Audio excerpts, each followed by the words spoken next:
योगी आदित्यनाथ का तो यहां तक कहना है कि हम दिखाते हैं इस बार कि कैसे जीता जाता है इलेक्शन। इस बार के चुनाव में हमें फ्री हैंड चाहिए। उसके बाद देखिए कि कैसे 10 का 10 उपचुनाव जो हो रहे हैं उत्तर प्रदेश में वो कैसे जीता जाता है। हमें हार किसी भी हाल में मंजूर नहीं है। इसलिए ये कहा जा रहा है कि ना शाह ना मोदी, उत्तर प्रदेश की हार का बदला अगर यदि कोई ले सकता है तो वो सिर्फ आदित्यनाथ योगी।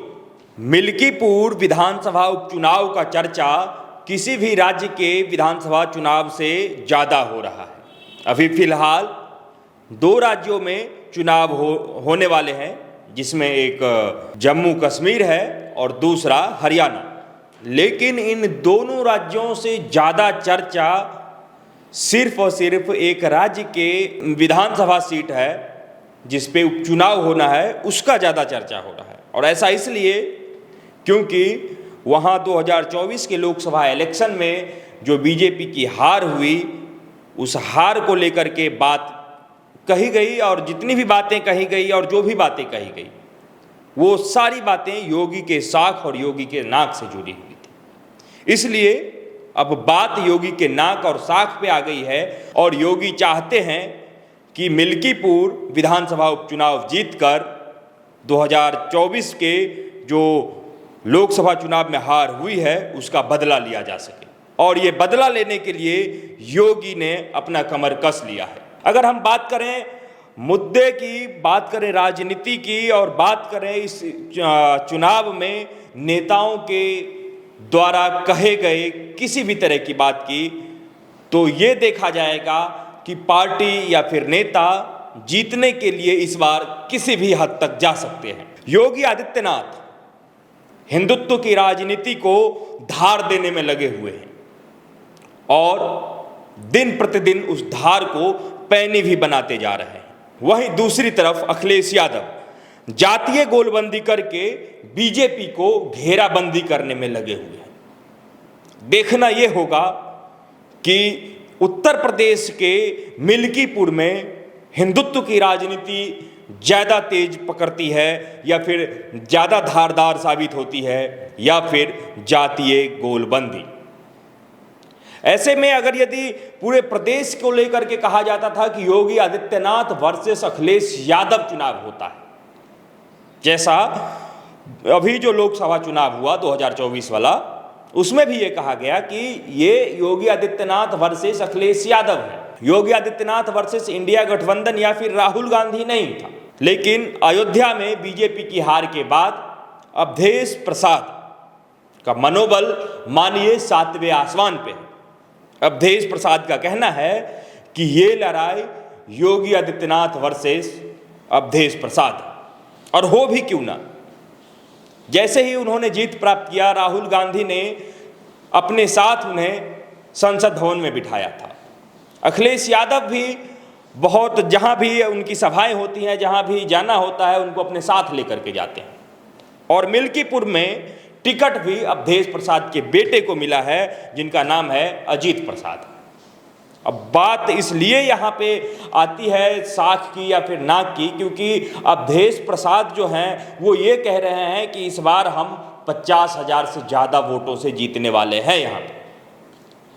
और उस सीट को उनका प्रभारी जो है, इस सीट का पूरा एक तरीके से कहिए कि मॉनिटरिंग करने के लिए दे दिया गया है। उसमें चचा हैं अखिलेश यादव के, और चचा बोले तो शिवपाल यादव की हम बात कर रहे हैं। एक शिवपाल यादव हो गए, दूसरे फैजाबाद के सांसद अवधेश प्रसाद, और तीसरे हो गए यूपी विधान परिषद के नेता प्रतिपक्ष लाल बिहारी यादव। इन तीनों लोगों को मिल्कीपुर के लिए ये कहा गया है कि भाई हमें जीत चाहिए किसी भी हालत में। तो ये तीनों लोग लगे हुए हैं, लेकिन इनके सामने खुद सीएम योगी आदित्यनाथ जो हैं वो मैदान में उतर चुके हैं, क्योंकि उन्होंने कहा है कि हमें हार किसी भी हाल में मंजूर नहीं है। इसलिए मैं खुद ही इस सीट का प्रभारी बनूंगा, इस सीट का देखरेख करूंगा। और योगी आदित्यनाथ का तो यहां तक कहना है कि हम दिखाते हैं इस बार कि कैसे जीता जाता है इलेक्शन। जो 2024 के लोकसभा चुनाव में जो हार हुई उत्तर प्रदेश में, उसका ठिकरा योगी आदित्यनाथ के ऊपर फोड़ा गया। तो योगी आदित्यनाथ का कहना है कि इस बार के चुनाव में हमें फ्री हैंड चाहिए। उसके बाद देखिए कि कैसे 10 का 10 उपचुनाव जो हो रहे हैं उत्तर प्रदेश में वो कैसे जीता जाता है, चाहे वो टिकट बंटवारे को लेकर के हो, चाहे पार्टी के एक कहीं की रणनीति बनाने को लेकर के हो, या फिर विकास की बात हो, या फिर वहाँ उत्तर प्रदेश में नौकरी की बात हो, किसी भी तरह की बात को लेकर के योगी आदित्यनाथ फ्री हैंड चाहते हैं। इसलिए ये कहा जा रहा है कि ना शाह ना मोदी, उत्तर प्रदेश की हार का बदला अगर यदि कोई ले सकता है तो वो सिर्फ आदित्यनाथ योगी।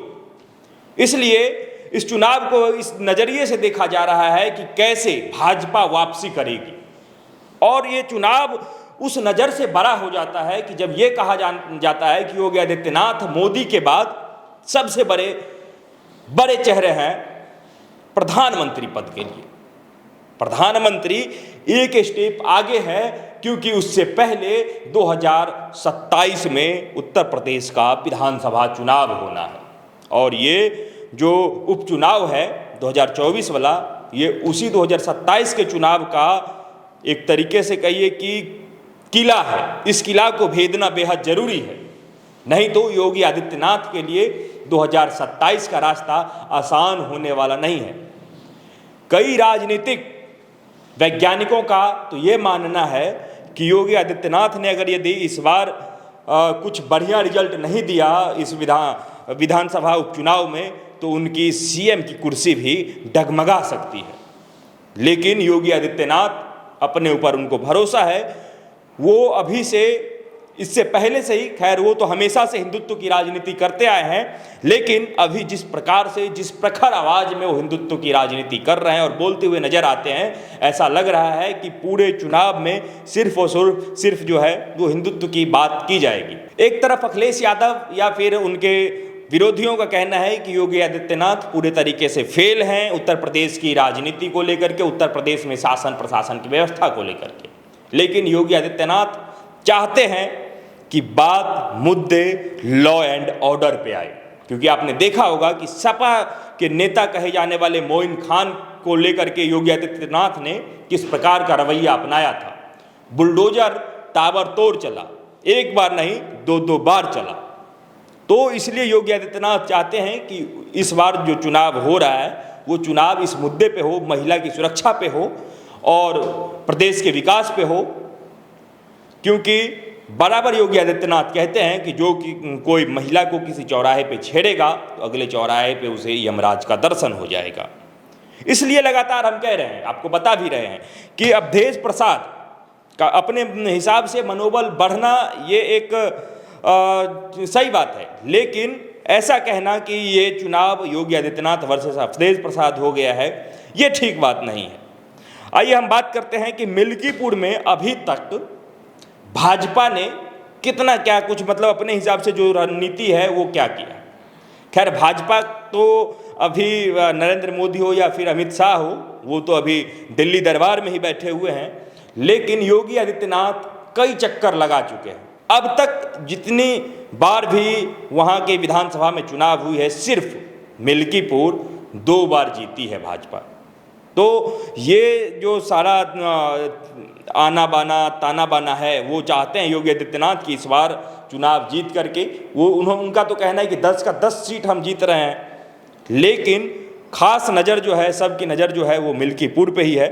और मिल्कीपुर का हार इस बार चाहे अखिलेश यादव हारते हैं या फिर योगी आदित्यनाथ हारते हैं, दोनों के साथ की बात है। इसलिए चुनाव जो है वो किसी भी राजनीतिक हद तक जा सकता है। मिल्कीपुर विधानसभा उपचुनाव कौन जीतेगा कमेंट बॉक्स में जरूर बताइएगा। तब तक के लिए दीजिए इजाज़त। धन्यवाद, नमस्कार।